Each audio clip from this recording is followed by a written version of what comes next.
CPC 1908 ಕಲಂ 10 stay of suit ಅಥವಾ bar of suit ಅಂತ ಹೇಳುತ್ತೆ. ಹಂಗಂದರೆ ಕನ್ನಡದಲ್ಲಿ ದಾವೆಯ ತಡೆ. ದಾವೆಯ ತಡೆ ಅನ್ನೋ ಪದ ಹೇಳೋಂಗೆ ಅಲ್ಲಿ ದಾವೆ ಇರಲೇಬೇಕು. ಆ ದಾವೆ ಇದ್ರೇ ತಡೆ ಅಂದರೆ ಏನಪ್ಪ ಅರ್ಥ ಅಂದರೆ ದಾವೆಯ ತಡೆ ಎಂಬುದು ದಾವೆಗಳಿದ್ದಾಗ ಮಾತ್ರ ಬರುತ್ತೆ. ಕಲಂ 10 ಏನು ಹೇಳುತ್ತೆ ಅಂತ ನೋಡೋಣ. ಒಂದು ದಾವೆಯಲ್ಲಿ ವಿವಾದದ ಆ ಮೊದಲೇ ವಿಷಯವು ಹೂಡಲಾಗಿದ್ದು, ಅಂದರೆ ಒಂದು ದಾವೆ ಒಂದು ಕೋರ್ಟಲ್ಲಿ ನಡೀತಾ ಇರುತ್ತೆ, ಅದಕ್ಕೆ ಮುಂಚೆ ಇನ್ನೊಂದು ದಾವೆ ಇನ್ನೊಂದು ಕೋರ್ಟಲ್ಲಿ ನಡೀತಾ ಇರುತ್ತೆ. ಅಂದರೆ ಏನಪ್ಪ ಅಂದರೆ ಈ ಒಂದು ದಾವೆಯ ತಡೆ ಎಂಬ ಪ್ರಕರಣದಲ್ಲಿ ಅಂದರೆ ಸ್ಟೇ ಆಫ್ ಸ್ಯೂಟಲ್ಲಿ ಒಂದೇ ಸೌಮ್ಯದ ಆಧಾರದ ಮೇಲೆ ವ್ಯಾಜ್ಯ ನಡೆಸುತ್ತಿರುವ ಅದೇ ಪಕ್ಷಕಾರರು, ಇಲ್ಲಿ ಎರಡು ತುಂಬ ಮುಖ್ಯವಾದ ಅಂಶ. ದಾವೆಯ ತಡೆ ಅಂದಾಗ ಆ ಎರಡು ಸಕ್ಷಮ ಪ್ರಾಧಿಕಾರವುಳ್ಳಂತಹ ನ್ಯಾಯಾಲಯದಲ್ಲಿ ಎರಡು ದಾವೆ ಇರಬೇಕು, ಮತ್ತು ಆ ದಾವೆಯಲ್ಲಿ ಅದೇ ಪಕ್ಷಗಾರರು ಇರಬೇಕು, ಮತ್ತು ಆ ದಾವೆಯು ಒಂದೇ ಸೌಮ್ಯದ ಮೇಲೆ ವಿಷಯದ ಮೇಲೆ ಆಧಾರದ ಮೇಲೆ ನಡೀತಾ ಇರಬೇಕು. ಆ ಥರ ಸಂದರ್ಭದಲ್ಲಿ ಆ ಪಕ್ಷಗಾರರು ಒಂದೇ ಇರ್ಬೋದು, ಅಥವಾ ಇಲ್ಲೇನು ಹೇಳ್ತಾರೆ ನೋಡಿ, ಅಥವಾ ಯಾರ ಅಧೀನದಲ್ಲಿ ಪಕ್ಷಗಾರರ ಅವರು ಅಂದರೆ ಯಾರ ಅಧೀನದಲ್ಲಿ ಪಕ್ಷಗಾರರ ಅವರು ಅಂದರೆ ಪಕ್ಷಗಾರರ ಏಜೆಂಟ್ಗಳು, ಕಾರ್ಯಭಾರಿಗಳು ಒಳಪಡ್ತಾರೆ. ಅದು ಅಲ್ಲದೆ ಅವರು ಇಲ್ಲದೆ ಅವರಲ್ಲಿ ಯಾರಾದರೂ ಕ್ಲೇಮ್ ಮಾಡುತ್ತಿರುವವರೋ ಅವರು ಅಂದರೆ ಪಕ್ಷಕಾರರಾಗ್ಬೋದು, ಪಾರ್ಟೀಸ್ ಟು ದ ಸ್ಯೂಟ್, ದಾವೆಯ ಪಕ್ಷಕಾರರು ಅವರೇ ಆಗಿರ್ಬೋದು, ಅವರ ಒಂದು ಏಜೆಂಟ್ ಆಗಿರ್ಬೋದು, ಕಾರ್ಯಭಾರಿ ಅಥವಾ ಲೀಗಲ್ ಹೇರ್ಸ್, ನ್ಯಾಯಸಮ್ಮತದ ವಾರಸುದಾರ ಯಾರೇ ಇದ್ದರೂ ಕೂಡ ಅದೇ ಪಕ್ಷಕಾರ ಅಂದರೆ ಇವರು 3 ಜನ ಬಂದುಬಿಡ್ತಾರೆ. ಮತ್ತು ಅದೇ ಸೌಮ್ಯ ಇರಬೇಕು. ಅದೇ ಸೌಮ್ಯ ಅಂದರೆ ಟೈಟಲ್, ಸೇಮ್ ಟೈಟಲ್, ಆ ಸೇಮ್ ಮತ್ತು ಅದೇ ಸೌಮ್ಯದ ವಿಷಯದ ಮೇಲೆ ವ್ಯಾಜ್ಯ ನಡೀತಾ ಇರಬೇಕು. ಮತ್ತು ಅದೇ ಸೌಮ್ಯ ಅದೇ ಪಕ್ಷಕಾರರು, ಆ ರೀತಿ ಪಕ್ಷಗಾರರು ಈ ಎರಡು ನ್ಯಾಯಾಲಯದಲ್ಲಿ ದಾವೆ ಹೂಡಿರ್ತಾರೆ. ಒಂದು ಸಕ್ಷಮ ಪ್ರಾಧಿಕಾರ ಕೂಡ ತುಂಬ ಇಂಪಾರ್ಟೆಂಟ್. ಆ ರೀತಿ ದಾವೆ ಹೂಡಿದ ಸಂದರ್ಭದಲ್ಲಿ ಏನಾಗುತ್ತೆ, ಭಾರತದ ಬೇರೆ ಯಾವುದೇ ದೇಶದಲ್ಲೂ ಒಂದು ದಾವೆನ ಒಂದೇ ಪಕ್ಷಕಾರರು ಒಂದೇ ಸೌಮ್ಯದ ಮೇಲೆ ಆ ರೀತಿ ಏನಾದರೂ ಎರಡು ದಾವೆ ಹೂಡಿದಿದ್ದರೆ ಆ ಸಂದರ್ಭದಲ್ಲಿ ಒಂದು ಸಕ್ಷಮ ಅಧಿಕಾರ ವ್ಯಾಪ್ತಿಯುಳ್ಳ ನ್ಯಾಯಾಲಯ ಅದಕ್ಕೆ ತಡೆಯನ್ನು ನೀಡಬಹುದು ಅಂತ ಹೇಳದೆ ಅದು ದಾವೆಯ ತಡೆ ಅಥವಾ ಸ್ಟೇ ಆಫ್ ಸ್ಯೂಟ್ ಅಂತ ಹೇಳ್ಬೋದು. ಈ ಸ್ಟೇ ಆಫ್ ಸ್ಯೂಟ್ ಅಂದಾಗ ನಿಮಗೆ ಬರ್ತಕ್ಕಂಥ ಕೆಲವು ಅಂಶಗಳನ್ನ 1 by 1 ನೋಡೋಣ. ಪ್ರಪ್ರಥಮವಾಗಿ ಇದರ ಗುರಿ ಏನು, ಇದರ ಉದ್ದೇಶ ಏನು, ಆಬ್ಜೆಕ್ಟ್ ಏನು ನೋಡೋಣ. ಕಲಂ 10 ಗುರಿ ಏನೆಂದರೆ ನ್ಯಾಯಾಲಯಗಳು ವಿವಾದಾಂಶದ ಒಂದೇ ಸಂಗತಿಗೆ ಸಂಬಂಧಪಟ್ಟ ಹೂಡಿರುವ ಎರಡು ಸಮಾನಾಂತರ ದಾವೆಗಳು ಏಕಗಳ ವಿಚಾರಗೊಳಿಸುವ ಅಧಿಕಾರ ಕ್ಷೇತ್ರ ವ್ಯಾಪ್ತಿಯನ್ನು ತಡೆ ಹಿಡಿಯುವುದಾಗಿದೆ. ಅಂದರೆ ಇಲ್ಲಿ ಏನಾಗುತ್ತೆ ಅಂದರೆ ನ್ಯಾಯಾಲಯದ ಒಂದು ಅತಿ ಮುಖ್ಯವಾದ ಅಮೂಲ್ಯವಾದ ವೇಳೆಯನ್ನು ಉಳಿಸುವುದು ಮತ್ತು ಮಲ್ಟಿಪ್ಲಿಸಿಟಿ ಆಫ್ ಪ್ರೊಸೀಡಿಂಗ್ಸ್, ಪ್ರಕರಣಗಳು ದ್ವಿಗುಣಗೊಳ್ಳುವಿಕೆ ನಿಲ್ಲಿಸುವುದು ಮುಖ್ಯ ಉದ್ದೇಶ ಆಗಿರುತ್ತೆ. ಯಾವುದು ಕಲಂ 10 ಪ್ರಕಾರ ಈ ರೀತಿ ಉದ್ದೇಶ ಆಗಿರುವುದರಿಂದ ನಾವು ಗುಪ್ತಾ ಕಾರ್ಡಿಯಾಕ್ ಕೇರ್ ಸೆಂಟರ್ ವಿರುದ್ಧ ಒಲಿಂಪಿಕ್ ಫಾರ್ಮಾ ಎಂಬ ಪ್ರಕರಣದಲ್ಲಿ ನಾವು ನೋಡಬಹುದಾಗಿದೆ. ಎರಡನೇ ಅಂಶ ಏನಪ್ಪ ಅಂದರೆ ವ್ಯಾಪ್ತಿ, ಇದರ ಒಂದು ಸ್ಕೋಪ್, ವ್ಯಾಪ್ತಿ ಏನು. ಕಲಂ 10 ಉಪಬಂಧಗಳು ನ್ಯಾಯಾಲಯದಲ್ಲಿ ಅನಂತರ ದಾವೆಯನ್ನು ದಾಖಲಿಸುವ ನಿರ್ದಿಷ್ಟ ಸಂದರ್ಭದಲ್ಲಿ ಹಿಂದೆ ದಾಖಲಿಸಿದ ದಾವೆಯ ವಿಚಾರಣೆಯನ್ನು ಮುಂದುವರೆಸದೇ ಇರುವಂತೆ ನಿರ್ದೇಶಿಸುತ್ತದೆ. ಇಂತಹ ಸಂದರ್ಭದಲ್ಲಿ ಹಿಂದಿನ ದಾವೆಯ ಕಿರುಕುಳಕಾರಿಯಾದದ್ದೇ ಅಥವಾ ಕರಾರನ್ನು ಉಲ್ಲಂಘಿಸಿದೆ ಎಂದು ನೋಡಬೇಕಾಗುತ್ತದೆ. ಅಂದರೆ ಎ ಎಂಬುವನು ಬಿ ಎಂಬುವನ ಮೇಲೆ 2016 ಇಸ್ವಿಯಲ್ಲಿ ಒಂದು ದಾವೆ ಹೂಡಿಸಿರ್ತಾನೆ. ಆ ದಾವೆ ಒಂದು ನ್ಯಾಯಾಲಯದಲ್ಲಿ ನಡೀತಾ ಇರುತ್ತೆ. ಆಗ ಪುನಃ ಅದೇ ಪಕ್ಷಕಾರರು ಬಿ ಎನ್ನುವನು ಇದರ ಪ್ರತಿವಾದಿ ಆಗಿರ್ತಾನೆ, ಅವನು ಅದೇ ಒಂದು ಸೌಮ್ಯದ ಮೇಲೆ ಇನ್ನೊಂದು ಕೋರ್ಟಲ್ಲಿ ದಾವೆ ಹೂಡಿರ್ತಾನೆ. ಆ ರೀತಿ ಎರಡು ದಾವೆ ನಡೆಯುವಾಗ ಅದು ನ್ಯಾಯಾಲಯದ ಗಮನಕ್ಕೆ ಬಂದ ನ್ಯಾಯಾಲಯ ಹಿಂದಿನದನ್ನು ಉಳಿಸಿಕೊಂಡು ಮುಂದಿನದನ್ನು ದಾವೆಗೆ ತಡೆಯಾಗಿ ನೀಡಬಹುದು ಅನ್ನೋದೇ ಇದರ ಒಂದು ವ್ಯಾಪ್ತಿಯಾಗಿರುತ್ತದೆ. ಮೂರನೇ ಅಂಶ ಏನಪ್ಪ ಅಂದರೆ ತಡೆ ಅಂತ ನೀಡಬೇಕಾದಲ್ಲಿ ದಾವೆಗಳೇ ಇರಬೇಕು. ಯಾಕೆಂದರೆ ಇದು ಹೆಡ್ಡಿಂಗೇ ಹೇಳ್ತಾ ಇದೆ, ಇದರ ಒಂದು ತಲೆಬರಹನೇ ಹೇಳ್ತಾ ಇದೆ. ಏನಂತ ಹೇಳ್ತಾ ಇದೆ, ದಾವೆಯ ತಡೆ ಅಂದಾಗ ಅಲ್ಲಿ ದಾವೆ ಇರಲೇಬೇಕು. ಈ ಕಲಂ 10 ಸ್ಟೇ ಆಫ್ ಸ್ಯೂಟ್ ದಾವೆಯ ತಡೆ ಕೇವಲ ದಾವೆಗಳಿಗೆ ಮಾತ್ರ ಸಂಬಂಧದಲ್ಲಿ ದಾವೆ ಇರಲೇಬೇಕು. ಎರಡು ವ್ಯವಹಾರಗಳು ಉಂಟಾದ ಅವುಗಳಲ್ಲಿ ಯಾವುದೇ ಒಂದು ವ್ಯವಹಾರವನ್ನು ದಾವೆಯಾಗಿಲ್ಲದಿರುವಾಗ ಕಲಂ 10 ಅನ್ವಯವಾಗುವುದಿಲ್ಲ. ಅಂದರೆ ದಾವೆನೇ ಇರಬೇಕು. ಎರಡು ದಾವೆಗಳಿದ್ದಾಗ ಮಾತ್ರ ಒಂದು ದಾವೆನ ತಡೆ ಹಿಡಿಬೋದು. ಆದ್ದರಿಂದ ದಾವೆ ಅನ್ನೋದು ಈ ಕಲಂ 10ರ ಒಂದು ಮೂಲ ಉದ್ದೇಶ ಆಗಿರುತ್ತೆ. ದಾವೆ ಇಲ್ಲದೆ ಇದ್ದರೆ ಕಲಂ 10 ಅನ್ವಯಿಸೋದಿಲ್ಲ ಅಂತ ಹೇಳಿ IS ಅಸಿವಾಲಿಯಾ ವರ್ಸಸ್ BT ಉಣ್ಣೆಗಿರಣಿ ಈ ಪ್ರಕರಣದಲ್ಲಿ ಘನ ನ್ಯಾಯಾಲಯ ತಿಳಿಸುತ್ತೆ. ಕಲಂ 10 ಸಿವಿಲ್ ನ್ಯಾಯದ ಉಳಿದಂಥ ದಾವೆಗೆ ಪರಾಮರ್ಶಿಸುವ ಇದು ಯಾವುದೇ ಶಾಸನದಲ್ಲಿ ಉಳಿದಂತಹ ಇತರ ಸ್ವರೂಪದ ವಿವರಣೆಗಳಿಗೆ ಅನ್ವಯವಾಗುವುದಿಲ್ಲ. ಅಂದರೆ ಇದು ಕೇವಲ ಸಿವಿಲ್ ನ್ಯಾಯಾಲಯದಲ್ಲಿ ಉಳಿತಕ್ಕಂಥ ದಾಖಲೆಗೆ ಮಾತ್ರ ಅಪ್ಲೈ ಆಗುತ್ತೆ. ಬೇರೆ ಕಲಮಿನ ಪ್ರಕಾರ ಬೇರೆ ಶಾಸನದ ಸ್ವರೂಪಗಳ ಉದಾಹರಣೆಗೆ ಈಗ ಸಿವಿಲ್ ನ್ಯಾಯಾಲಯದಲ್ಲಿ ಒಂದು ಮೊಕದ್ದಮೆ ಇನ್ನೊಂದು ಡಿಪಾರ್ಟ್ಮೆಂಟ್ ಅಥವಾ ಇಲಾಖಾ ತನಿಖೆ ನಡೀತಿದ್ರೆ ಆ ಸಂದರ್ಭದಲ್ಲಿ ಅದು ದಾವೆಯ ತಡೆ ಆಗುವುದಿಲ್ಲ. ಆ ಸಂದರ್ಭದಲ್ಲಿ ಕಲಂ 10 ಅನ್ವಯವಾಗುವುದಿಲ್ಲ ಅಂತ ಹೇಳ್ತಾರೆ. 4ನೇ ಅಂಶ ಚೆನ್ನಾಗಿದೆ.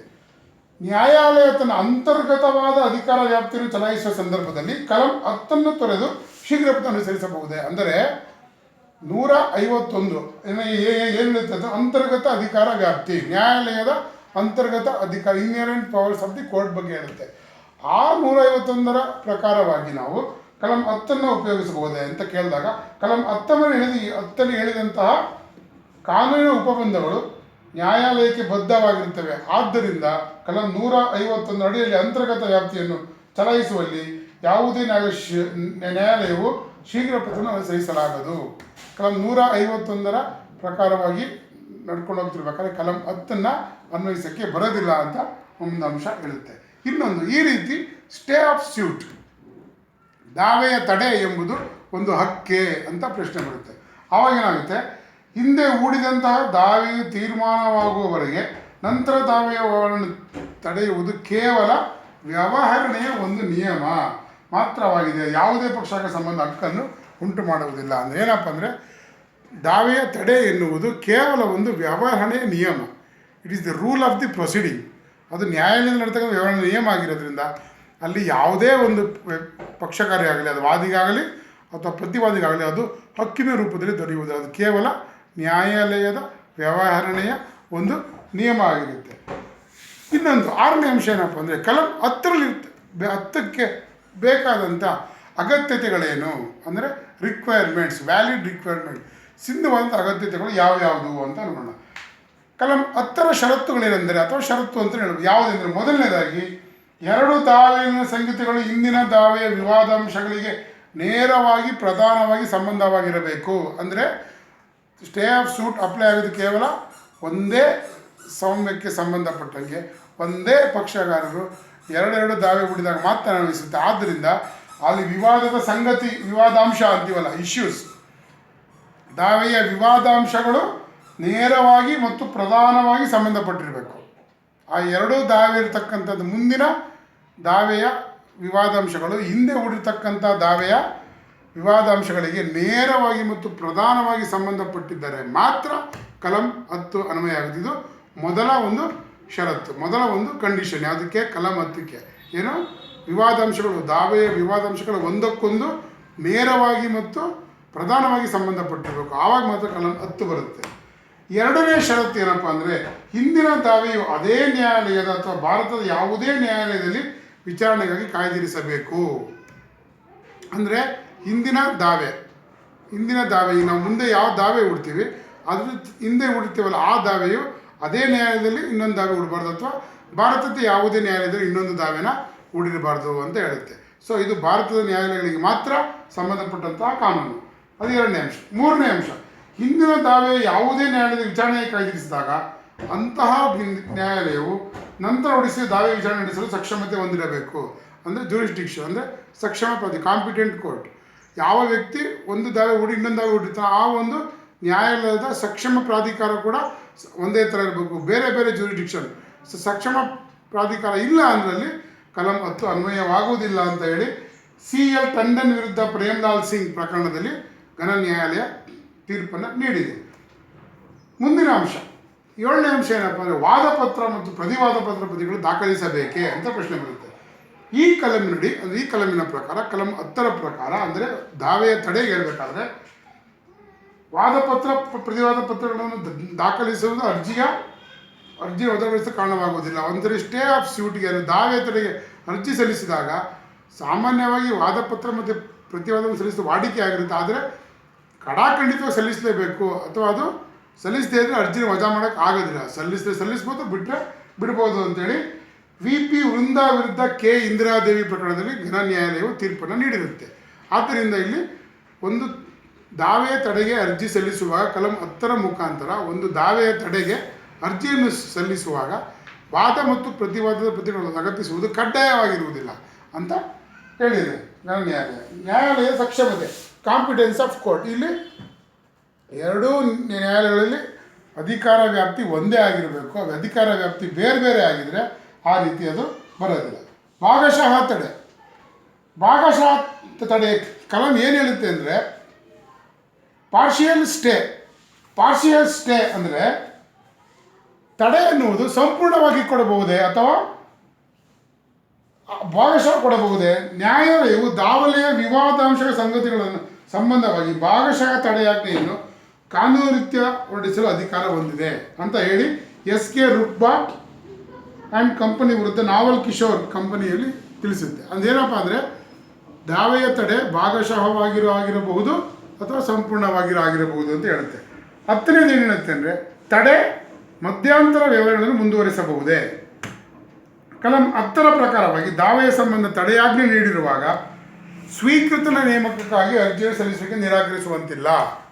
ಅಂದರೆ ಒಂದು ದಾವೆಯ ತಡೆಯಾಗಿ ನೀಡಿರುವಾಗ ಸ್ವೀಕೃತ ಅಂದರೆ ರಿಸೀವರ್ ಅಪಾಯಿಂಟ್ಮೆಂಟ್ ಆಫ್ ರಿಸೀವರ್ ಅರ್ಜಿ ಸಲ್ಲಿಸುವಿಕೆಯನ್ನು ನಿರಾಕರಿಸುವಂತಿಲ್ಲ ಅಂತ ಹೇಳಿ ಲಕ್ಷ್ಮೀ ವಿರುದ್ಧ ರಾಜೇಂದ್ರ ARS 1990 ಪ್ರಕರಣದಲ್ಲಿ ಹೇಳಲಾಗಿದೆ. 11 ಎರಡು ದಾವೆಗಳು. ಒಂದು ದಾವೆಯ ಸಿವಿಲ್ ನ್ಯಾಯಾಲಯದಲ್ಲಿ ಕಾಯ್ದಿರಿಸಲಾಗಿದೆ, ಇನ್ನೊಂದು ದಾವೆ ಮಗದೊಂದು ಮಂಡಳಿಯಲ್ಲಿ ಕಾಯ್ದಿರಿಸಲಾಗಿದೆ. ಅಂದರೆ ಒಂದೇ ವಸ್ತು ವಿಷಯಕ್ಕೆ ಸಂಬಂಧಪಟ್ಟಂಗೆ, ಸೌಮ್ಯಕ್ಕೆ ಸಂಬಂಧಪಟ್ಟಂಗೆ ಅಥವಾ ಒಂದೇ ಪಕ್ಷಗಾರರು ಸಿವಿಲ್ ನ್ಯಾಯಾಲಯದಲ್ಲಿ ಮೊಕದ್ದಮೆ ಹೂಡಿರ್ತಾರೆ, ಅದೇ ರೀತಿ ಇನ್ನೊಂದು ಮಂಡಳಿಯಲ್ಲಿ ಹಾಕಿರ್ತಾರೆ. ಆವಾಗ ಕೂಡ ಕಲಂ 10 ಅನ್ವಯಿಸುವುದಿಲ್ಲ. ಕಲಂ 10 ಅನ್ವಯಿಸುವುದು ಕೇವಲ ನ್ಯಾಯಾಲಯಗಳಲ್ಲಿ ದಾವೆಗಳು ಇದ್ದಾಗ ಮಾತ್ರ, ಅದು ಸಿವಿಲ್ ನ್ಯಾಯಾಲಯಗಳಲ್ಲಿ ದಾವೆ ಇದ್ದಾಗ ಮಾತ್ರ ಅನ್ವಯಿಸುತ್ತೆ ಅಂತ ಹೇಳುತ್ತೆ. ಮೇಲ್ಮನವಿ ಮುಂದಿನ ಅಂಶ ಏನಪ್ಪ ಅಂದರೆ ಮೇಲ್ಮನವಿ. ದಾವೆಯನ್ನು ಪ್ರಾರ್ಥಿಸುವಂತಹ ತಡೆಯಾಜ್ಞೆ ಹೊರಡಿಸಲು ನಿರಾಕರಿಸಿದ ಸಂದರ್ಭದಲ್ಲಿ ಮೇಲ್ಮನವಿ ಪಡೆಯಬಹುದು. ಈಗ ಒಬ್ಬ ವ್ಯಕ್ತಿ ಪ್ರತಿವಾದಿ ಅಥವಾ ವಾದಿ ಯಾರೊಬ್ಬರು ಸ್ಟೇ ಆಫ್ ಸ್ಯೂಟ್ ದಾವೆಯ ತಡೆಗೆ ಅರ್ಜಿ ಸಲ್ಲಿಸಿದಾಗ ದಾವೆ ನೀಡಲು ನಿರಾಕರಿಸಿದರೆ ಅದರ ಮೇಲೆ ನಾವು ಮೇಲ್ಮನವಿ ಹೋಗ್ಬೋದು ಅಂತ ಹೇಳ್ತಾರೆ. ಕೊನೆಯ ಅಂಶ ಏನಪ್ಪ ಅಂದರೆ ಪುನರ್ ಪರಿಶೀಲನೆ. ತಡೆಯಾಜ್ಞೆಯನ್ನು ನೀಡಲು ನಿರಾಕರಿಸಿದ ಸಂದರ್ಭದಲ್ಲಿ ಅಂತಹ ಆದೇಶದ ವಿರುದ್ಧ ಪುನರ್ ಪರಿಶೀಲನೆ ಕೂಡ ಲಭ್ಯವಿರುತ್ತದೆ ಎಂದು ರಾಮನಾರಾಯಣ್ ವಿರುದ್ಧ ರಾಮ್ ಸ್ವರೂಪ್ AR ಪ್ರಕರಣದಲ್ಲಿ ಹೇಳಲಾಗಿದೆ. ಅಂದರೆ ಯಾವುದೇ ಸಂದರ್ಭದಲ್ಲಿ ಪ್ರತಿವಾದಿಯಾಗಲಿ ಅಥವಾ ವಾದಿಯಾಗಲಿ ದಾವೆಯ ತಡೆಯನ್ನು ಅರ್ಜಿ ಸಲ್ಲಿಸಿದಾಗ ಅದಕ್ಕೆ ವಿರುದ್ಧವಾಗಿ ತೀರ್ಪು ಬಂದರೆ ಅದ ಮೇಲೆ ಪುನರ್ ಪರಿಶೀಲನೆ ಅರ್ಜಿ ಕೂಡ ಸಲ್ಲಿಸಬಹುದು ಅಂತ ಹೇಳಿದೆ. ಇದು ಕಲಂ 10 1908 CPC ಪ್ರಕಾರ ಇರತಕ್ಕಂಥ ಒಂದು ಕಾನೂನಿನ ಉಪಬಂಧವಾಗಿರುತ್ತದೆ.